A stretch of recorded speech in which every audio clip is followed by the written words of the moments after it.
గంగాశంతనుల అష్టమ పుత్రుడు అయిన దేవవ్రతుడే భీష్ముడు.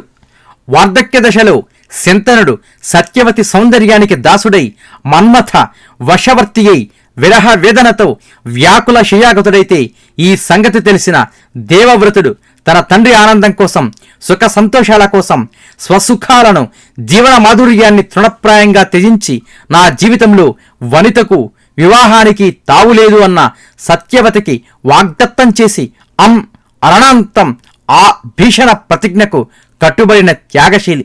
అందుకే భీష్ముడయ్యాడు. కుమారుని త్యాగనిష్టకు సంతసించిన శంతనుడు భీష్మునకు స్వచ్ఛంద మరణాన్ని వరంగా అనుగ్రహించాడు.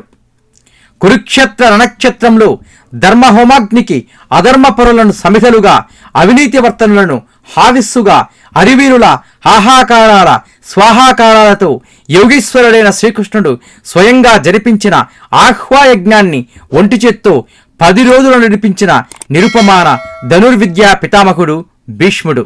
భీష్మ ధనుర్ముక్త నిశిత శరాఘాతాలకు పరమశివుని మెప్పించి పాశుపతం సంపాదించిన పార్థుడే కాదు, పార్శ్వ సారథి కూడా నిశ్చేష్టుడయ్యాడు. ఆహారంగంలో ఆయుధం పట్టను అని పలికిన శ్రీకృష్ణుడే తన ప్రతిజ్ఞను విస్మరించి భీష్మ సంహారానికి ఆయుధం పట్టాడు. పరమాత్ముడి చేతనే ప్రతిజ్ఞాభంగం చేయించిన అప్రతిహత పరాక్రమవంతుడు భీష్ముడు. తల నెరసి, చూపు మందగించి, జవసత్వాల పట్టుతప్పి వార్ధక్య వార్షికి అవ్వాలి తీరాన ఉన్న భీష్ముడు పునఃసత్వం నశించిన పాండవులు శిఖండిని ముందు నుంచుకొని పోరుకు తరబడితే తాను శిఖండి కాలేక అస్త్ర సన్యాసం చేసి గాంధీవ ధనుర్ముక్త శరసహస్రానికి శరతల్పగతుడయ్యాడు. అంతమాత్రాన అర్జునుడు విజయుడయ్యాడనుకుంటే మాత్రం పొరపాటి. అధర్మపక్షాన నిలబడి ధర్మంతో పోరుకు సిద్ధపడినప్పుడే భీష్ముడు మరణాన్ని స్వాగతించాడు. అదే తన అసమర్థతకు శిక్ష అని భావించాడు. అంపశయ్యగతుడైన భీష్ముని చూసి దేవతలు సైతం దుఃఖించారు. అమ్ములు ములుకుల్లా బాధిస్తున్నా సహిస్తూ ఆ యుద్ధరంగంలో పీనుగల గుట్టల మధ్య క్షతగాత్రుల రోదనలు వింటూ, నక్కల తోడేళ్ల రాబందుల గుడ్లగుబల అరుపులు ఆలకిస్తూ ఒకరోజు కాదు, 2 రోజులు కాదు, 58 రోజులు ఒంటరిగా మరణవేదనను అనుభవిస్తూ మానవ జన్మకు మహత్తరవరమైన మరణం కోసం, ఉత్తరాయణ పుణ్యకాలం కోసం ఎదురు చూస్తూ గడిపాడు భీష్ముడు. కురుక్షేత్ర సంగ్రామం ముగిసింది. ధర్మరాజు విజయలక్ష్మిని వర్ణించాడు. స్వజనుల రక్తతిలకంతో అయిన వాళ్ళ అశ్రు జలధారాలతో హస్తిన సింహపీఠంపై సార్వభౌమునిగా అభిషిక్తుడయ్యాడనే బాధతో ధర్మదుడు సంతోషాన్ని, మానసిక శాంతిని పొందలేకపోయాడు. వెంటనే శ్రీకృష్ణుడితో కలిసి తన సోదరులను వెంటబెట్టుకుని శరతల్పగతుడైన ఆ శాంతనముని దగ్గరకు వచ్చాడు. ధ్యాన సమాధి స్థితిలో ఉన్న భీష్ముడు ఎవరో తన దగ్గరకు వచ్చిన అలికిడి, ఏకాగ్రత సడలి అలసటతో వాలి ఉన్న కనురెప్పలను భారంగా పైకెత్తి చూశాడు. పాండవులు, శ్రీకృష్ణుడు కనిపించారు. మరణానికి చివరి మెట్టి మీద ఉన్న అంతిమ క్షణంలో ఉన్న మాధవుని ముఖారవింద దర్శనం ఆ కురువృద్ధునికి ఆనందం కలిగించింది. భక్తిగా చేతులు జోడించాడు. పాండవులు ఆ జ్ఞాననిధికి పాదాభివందనం చేశారు. మౌనంగానే వారిని ఆశీర్వదించాడు భీష్ముడు. అప్పుడు ధర్మరాజు వినయంగా చేతులు జోడించి, పితామహ, సంగ్రామ ఫలమైన విజయలక్ష్మిని వరించానన్న మాటే గాని మానసిక విజయాన్ని వరించలేకపోయాను. నాకు మానసిక శాంతి కలిగే మార్గాన్ని ఉపదేశించు. ఈ విశ్వంలో గొప్ప దైవం ఎవరు?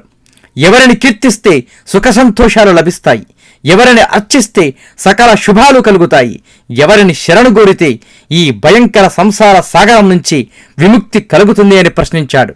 భీష్ముడు చిరునవ్వుతో ధర్మజుని వైపు చూసి తన చూపులను వాసుదేవుడైన శ్రీకృష్ణుని నిలిపి, ధర్మజా, నీ సందేహాలన్నిటికీ నా చివరి సమాధానం లీలా మానుష విగ్రహుడైన ఈ శ్రీకృష్ణుడే అంటూ చేతులు జోడించి జగత్ యపుం దేవదేవమనంతం పురుషోత్తమం అంటూ ప్రారంభించి విశ్వం విష్ణుర్వ షట్కారో భూత భవ్య భవత్రభు అంటూ విష్ణు సహస్రనామావళిని విధాలుగా కీర్తిస్తూ విశ్వ కళ్యాణ కాంక్షతో ఈ మానవాళికి అందించాడు. అదే ఏకాగ్రతతో శ్రీకృష్ణుని చూస్తూ ఊర్ధ్వలోక ప్రయాణానికి అనుమతి ఇమ్మని కోరాడు.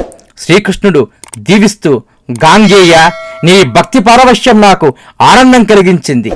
మాఘ శుద్ధ ఏకాదశి తిథిని నీ సంస్మరణ దినంగా నీకు కానుక ఇస్తున్నాను. మహామహులకు లభించే శాశ్వత పుణ్యలోకాలు నీకు లభిస్తాయి అని పలికాడు. మాఘ శుద్ధ అష్టమి తిథి రోజున భీష్ముని ఆత్మ ఈ భౌతిక ప్రపంచాన్ని వీడి పరమాత్ముడైన శ్రీకృష్ణులో లీనమయ్యింది. మహాభారత ఇతిహాసంలోని ఓ మహాముని మహాప్రస్థానం ఇలా ముగిసింది. భీష్మ నిర్యాణం జరిగి సహస్రాబ్దాలు గతిస్తున్నా ఆయన ప్రవచించిన విష్ణు సహస్రనామస్తోత్రం ఇప్పటికీ భాగవతుల రసాగ్రాలపై నర్తిస్తూనే ఉంది. ఆయన దివ్యవాణి విశ్వవ్యాప్తమై ప్రతిధ్వనిస్తూనే ఉంది. విష్ణు సహస్రనామ పఠనం సర్వ దుఃఖహరణం, సకల శుభకరణం. ఆ నామావళిలోని ప్రతి అక్షరము దైవస్వరూపమే, ప్రతి నామము మహామంత్రమే. అది అజరామరం. తేజో భాస్కరునకు అస్తమయం ఉండదు, త్యాగ భాస్కరునకు అస్తమయం ఉండదు. భీష్ముడు పరమపథం చెందిన మాఘశుద్ధ అష్టమిని భీష్మాష్టమిగాను, మాఘశుద్ధ ఏకాదశిని భీష్మ ఏకాదశిగాను మానవాళి స్మరించడమే మనం ఆ పితామహునికి ఇచ్చే అశ్రు తర్పణాలు. జాతి మత కులభేదాలు విస్మరించి అందరూ ఆ మహాయుధునికి ఈ భీష్మ ఏకాదశి పర్వదినం నాడు తిలాంజలులు సమర్పిద్దాం. వయాఘ్రపద్య గోత్రాయ సాంకృత్య ప్రవరాయ చ గంగాపుత్రాయ భీష్మాయ ఆజన్మ బ్రహ్మచారిణే అపుత్రాయ జాలందగ్ని నవో భీష్మాయ వర్మనే బిషశాంతనవో వీరసత్యవాదీ జితేంద్రియ అభిరర్భివాప్నోటు పుత్రపౌత్రో చితాంక్రియం అని ధర్మసింధువు చెబుతుంది.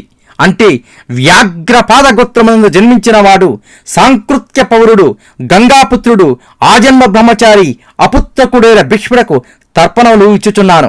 ఈ తర్పణములతో శాంతనపుత్రుడు, వీరుడు, సత్యసంధుడు, జితేంద్రియుడు అయిన భీష్ముడు పుత్ర పౌత్ర క్రీలవరే తృప్తినందుగాక. గల ఈ మంత్రముతో అపసవ్యముగా యజ్ఞోపవీతము వేసుకుని తర్పణము ఇచ్చి ఆచమనము చేసి సవ్యముగా యజ్ఞోపవీతం వేసుకుని ఈ శ్లోకముతో ఆర్ఘ్యము ఇవ్వాలి. వసూనామవతారాయ శంతనోరాత్మజయ చ ఆర్ఘ్యం దదామి భీష్మాయ ఆ బాల్య బ్రహ్మచారిణే. అష్టవసువులకు ఏకావతారమకు శంతనపుత్రుడైన భీష్మునకు ఆర్ఘ్యము ఇచ్చుచున్నాను అని అర్థము. శాస్త్రము ప్రకారము తండ్రి లేని వారే తర్పణాలు ఇవ్వడానికి అర్హులు. కానీ భీష్మ తర్పణానికి తండ్రి జీవించి ఉన్నవారు కూడా తర్పణాలు ఇవ్వవచ్చునని ఋషులు సమ్మతించారు. అయితే జీవచత్రుకులు తర్పణాలు ఇచ్చేటప్పుడు యజ్ఞోపవీతాన్ని అపసవ్యంగా వేసుకోకుండా కుడి చేతి బొటన వేలుకు చుట్టుకుని తర్పణాలు ఇవ్వాలి. భీష్మునికి తర్పణాలు ఇస్తే బహు పుణ్యప్రదమని, అనేక జన్మల పాపాలు నశిస్తాయని శాస్త్ర ప్రమాణం. అంతేకాదు, సంతానం లేని దంపతులు భీష్మాష్టమి నాడు కాని, భీష్మ ఏకాదశి నాడు కాని భీష్మునికి శ్రాద్ధము తద్దినం పెడితే వారికి సంతానం కలుగుతుందని శాస్త్ర ప్రమాణం. ఓం శ్రీమాత్రే నమః. నీలో నీకు నమ్మకము కలిగినప్పుడే నీవు దేవుడిని నమ్మగలవు. శతం జీవ శరదో వర్ధమాన శతం హేమంతాన్ శతం వసంతాన్. 100 శరత్తులు, 100 హేమంతాలు, 100 వసంతాలు వర్ధిల్లుతూ జీవించండి. ఇట్లు BVS.